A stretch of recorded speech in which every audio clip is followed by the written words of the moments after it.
Movie fans who grew up with TV in the 1960s are usually surprised to find that Fred MacMurray was a versatile actor who did more than play the affable father in My Three Sons.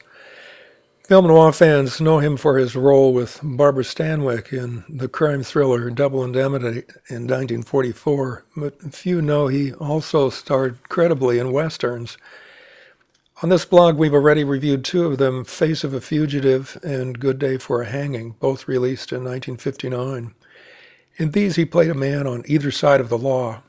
While a lawman in A Good Day for a Hanging, he is the fugitive from justice in Face of a Fugitive. The Moonlighter finds him in a similar role, a man who has never outgrown the youthful wild streak in him and lives by his wits as a moonlight cattle rustler. His luck has run out at the start of this film as we first see him being brought into town by a sheriff's posse to face trial. Some lynch-happy cowboys, however, don't intend to wait that long, and they break into the jail to take him away to a tree suitable for a hanging. They make a big mistake, however, and get the wrong man, allowing MacMurray to go free. Not content with saving his neck, he returns to town impersonating someone else, and arranging his own first-class funeral, which draws a big crowd. Soon he begins taking revenge on the cowboys who hanged an innocent man. At this point, the film turns into a love triangle as MacMurray's old flame Barbara Stanwyck enters the picture. She has waited 5 years for MacMurray to return home and resume what seems to have been a fevered affair of young lovers. Tired of waiting for a man who has neglected her and lacks a proper respect for the law, she agrees to marry MacMurray's fair-haired younger brother, played by William Ching. He has a respectable job at the town bank, though at one time he yearned to follow in his big brother's footsteps. The rest of the film concerns a reigniting of the old flames of a romance between MacMurray and Stanwyck, who now has her own ranch and handles rifles with ease. The two meet again while hunting a mountain lion that has been prowling around their properties. The dialogue between them is sharp as MacMurray tries to revive her interest in him, and she makes clear her reservations.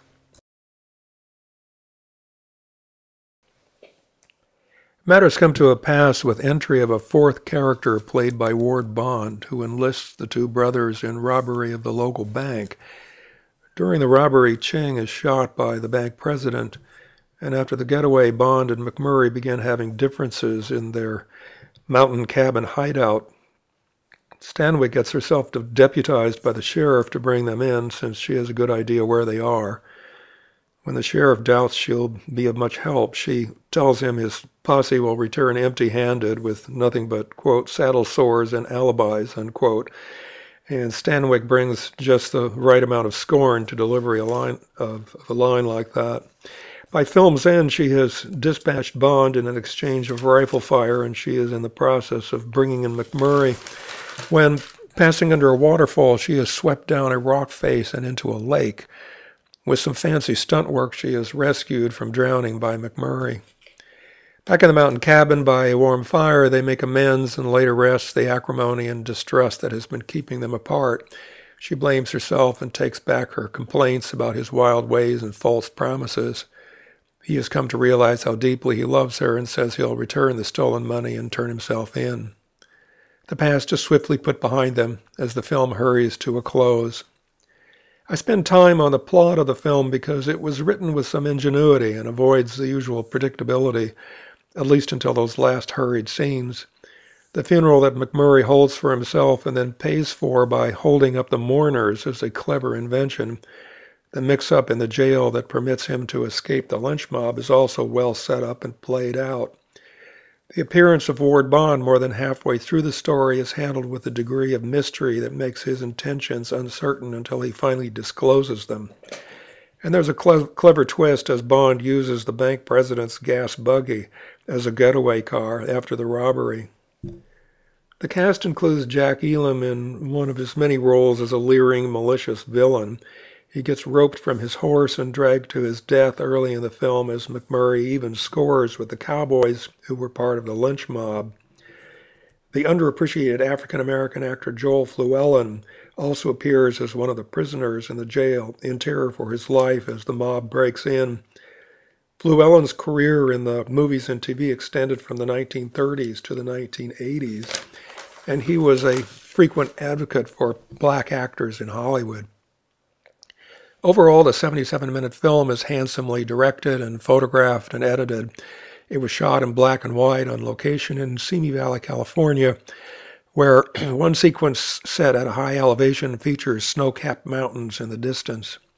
The film's interior scenes take a noirish shadowing, sometimes lit by firelight, especially with the introduction of Ward Bond's more sinister figure.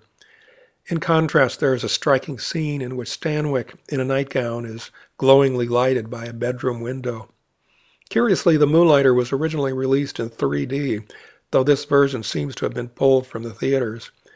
Except for the waterfall sequence near the end, viewers may well have been disappointed by its general lack of visual thrills. Direction credit goes to Roy Rowland, whose screen westerns include Gun Glory in 1957 with Stuart Granger, and the long-running Life and Legend of Wyatt Earp, which ran for 39 episodes on TV with Hugh O'Brien in the title role. Screenwriter Niven Bush was also responsible for the fascinating noir western Pursued in 1947, and the script for a widescreen color adventure about mercenaries during the Mexican Revolution. The Moonlighter is currently available at Amazon and Barnes & Noble and shows occasionally on Turner Classic Movies. This has been a review by Ron Shear at Buddies in the Saddle.